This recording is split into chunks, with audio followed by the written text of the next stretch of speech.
ये साहब आज एक ऐसे टॉपिक को टच करेंगे, एक ऐसे क्वेश्चन को एक्सप्लेन करेंगे जो आपके एग्जामिनेशंस में मैक्सिमम टाइम पूछा गया है।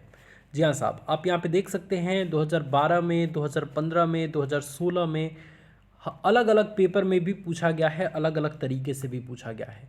तो ये क्वेश्चन आपके एग्ज़ाम के दृष्टिकोण से specially first semester polytechnic students के लिए तो बहुत ज़्यादा ज़रूरी है।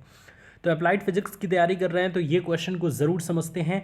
आइए इस वीडियो के माध्यम से आसान भाषा में इस प्रश्न को समझते हैं कि हम इसका आंसर सिंपली वे में कैसे लिखेंगे। देखिए, एक तो प्रश्न पूछा जा सकता है कि विमीय समीकरण क्या होता है, उदाहरण सहित व्याख्या करिए। एक क्वेश्चन ये पूछा जा सकता है कि विमीय समांगता के सिद्धांत का उल्लेख करिए, या फिर कह सकता है कि विमीय समीकरण क्या है, साथ ही साथ विमीय समांगता के सिद्धांत को उल्लेखित करिए। अब देखिए स्टूडेंट्स, अगर ये दोनों चीज़ें पूछ देता है, अगर आपका सिर्फ विमीय समीकरण पूछता है तो आप सिर्फ इतना पार्ट लिखेंगे, मतलब विमीय समीकरण का ही पूरा चीज़ आपको दर्शाना है, विमीय समांगता के सिद्धांत के बारे में नहीं बताना है। बट स्टूडेंट्स, अगर आपसे पूछ दे कि विमीय समीकरण क्या है और विमीय समांगता का सिद्धांत बताइए, तो जाहिर सी बात है 5 नंबर में क्वेश्चन पूछेगा, और पूछेगा तो सबसे पहले हेडिंग डालेंगे बच्चों क्या, विमीय समीकरण यानी डायमेंशंस फॉर्मूला। ये होता क्या है बच्चों? देखिए, अगर कोई भी भौतिक राशि हो, भौतिक राशि इज द सेंस जिसको आप माप सकें, जैसे बल हो गया, कार्य हो गया, इसके अलावा बहुत सारी चीज़ें, ऊर्जा हो गई, ये सभी क्या हैं, भौतिक राशियां हैं। तो ऐसी भौतिक राशियों को जिसके विमीय सूत्र को उसके बराबर में लिखने पर हमें जो समीकरण प्राप्त होता है ना, उसे ही हम विमीय समीकरण कहते हैं। अगर स्पष्ट भाषा में कहें जिसको आप एग्जाम में लिख पाएं, तो हम ये कह सकते हैं कि विमीय समीकरण वह समीकरण है जिसमें किसी भौतिक राशि को मूल राशि और उसके विमाओं के पदों में निरूपित किया जाता है। मतलब एक ऐसा समीकरण जिसमें किसी भी भौतिक राशि को उसके मूल राशियों और उनकी विमाओं के पदों में निरूपित किया जाता है, ऐसे समीकरण को हम विमीय समीकरण कहते हैं। अब इसको एक एग्जाम्पल से समझते हैं बच्चों, ताकि हमें अच्छे तरीके से पता चल पाए कि ये है क्या। जैसे आयतन को बच्चों हम v से प्रदर्शित करते हैं, चाल को हम स्मॉल v से प्रदर्शित करते हैं, बल को हम कैपिटल F से प्रदर्शित करते हैं, और द्रव्यमान घनत्व को हम रो से प्रदर्शित करते हैं। तो ये क्या है? ये इन सभी भौतिक राशियों का संकेत है, हम इसे प्रदर्शित करते हैं। लेकिन इसका विमीय समीकरण क्या है? तो आइए इसको देखते हैं। जैसे बच्चों, आयतन को आप लिख सकते हैं क्या, आयतन की विमा आप लिख सकते हैं। आयतन का सूत्र पहले बताइए। तो आयतन का सूत्र होता है v बराबर लंबाई गुणे चौड़ाई गुणे ऊंचाई, होता है ना बच्चों। अब देखिए, लंबाई की विमा l होती है, चौड़ाई की भी विमा l होती है, और ऊंचाई की विमा l होती है। तो ब्रैकेट में क्या हो जाएगा, l³ हो जाएगा। तो ये हो गई पूरा का पूरा आयतन का विमीय समीकरण। तो इस तरीके से बच्चों हम यहाँ पे देखेंगे। तो ये विमीय समीकरण आयतन का है, जिसमें m की पावर 0 मतलब m का मान नहीं है, t की पावर 0 मतलब t का मान नहीं है, सिर्फ l³ आएगा। तो l³ को लिखने का तरीका ये भी है।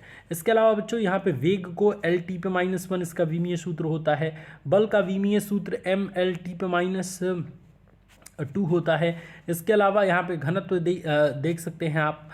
तो इस चीज़ को आप ध्यान रखेंगे बच्चों। अब यहाँ से एक मैं आपको होमवर्क दे देता हूँ, और उसके बाद से हम चलते हैं विमीय समांगता के सिद्धांत पर। होमवर्क आपका ये है बच्चों कि आपको कार्य की विमा बतानी है ना। कमेंट में कार्य की क्या विमा होती है ये आप मुझे कमेंट में बताएंगे, मैं इंतज़ार करूँगा, देखूँगा कौन सबसे पहले स्टूडेंट्स बताता है। अब आइए विमीय समांगता का सिद्धांत को डिस्कस करते हैं। बड़ा बड़ा सिंपल सा है बच्चों, इसमें कोई आपको बहुत बड़ी अटेंशन लेने की ज़रूरत नहीं है। देखिए, कोई भी अगर समीकरण है ना, इन समीकरण में अगर दोनों तरफ की विमाएँ अगर हम लिखें, मतलब दोनों ओर की विमाएँ लिखें, तो वो दोनों ओर की विमाएँ इक्वल होनी चाहिए, यानी समान होनी चाहिए। मतलब प्रत्येक पद का विमीय सूत्र समान होनी चाहिए। कहने का मतलब क्या है कि किसी समीकरण को विमीय दृष्टिकोण से सत्य होने के लिए, सही होने के लिए, समीकरण के दोनों ओर, मतलब एक ओर बराबर के इधर एक ओर हो गया और बराबर के इस साइड एक ओर हो गया, यानी कि इस समीकरण में ये एक ओर हो गया और ये एक ओर हो गया। तो दोनों ओर के प्रत्येक पद का विमीय सूत्र समान होना चाहिए, यही विमीय समांगता का सिद्धांत है।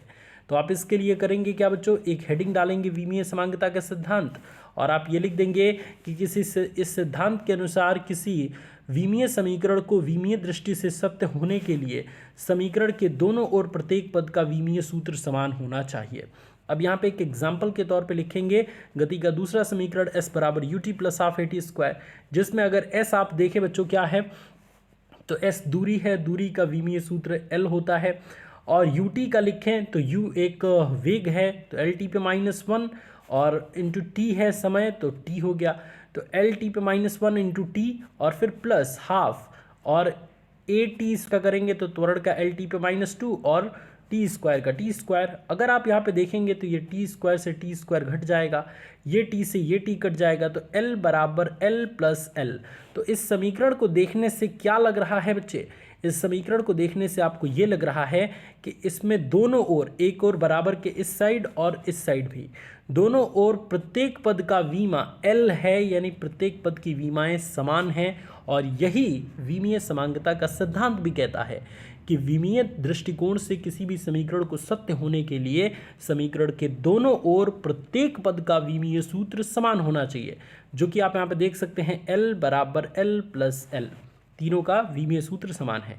यहाँ समीकरण में 3 पद दिखाए गए हैं और प्रत्येक पद का विमीय सूत्र l है, अतः यह समीकरण विमीय दृष्टि से सत्य है।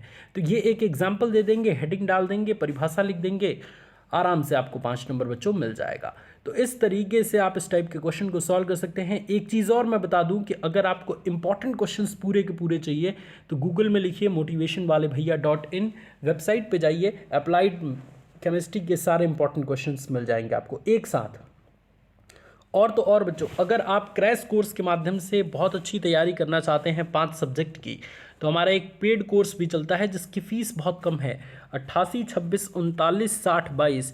इस नंबर पे कॉल करके आप उसमें जुड़ सकते हैं, है ना। इसमें 5 सब्जेक्ट की आपकी तैयारी कराई जा रही है सिर्फ और सिर्फ 350 रुपये में। आपको अगर 350 रुपये देने में भी दिक्कत है, लेकिन आप पढ़ना चाहते हैं, आपका मन है पढ़ने का, फाइनेंशियल स्थिति थोड़ी ठीक भी नहीं है, फिर भी आप कॉल करिए बच्चों, हम आपसे बात करेंगे, आपकी चीज़ों को, मजबूरी को समझ के और कुछ डिस्काउंट ज़रूर देंगे। Thank you so much students for joining this amazing session. रात को 8 बजे लाइव क्लास भी चलती है चैनल पे, ये तो सुबह 5 बजे वाली है, तो उस टाइम भी आइए ताकि हम सभी अच्छी तैयारी कर पाएँ। थैंक यू सो मच, मिलते हैं आपसे नेक्स्ट क्लास में। जय हिंद।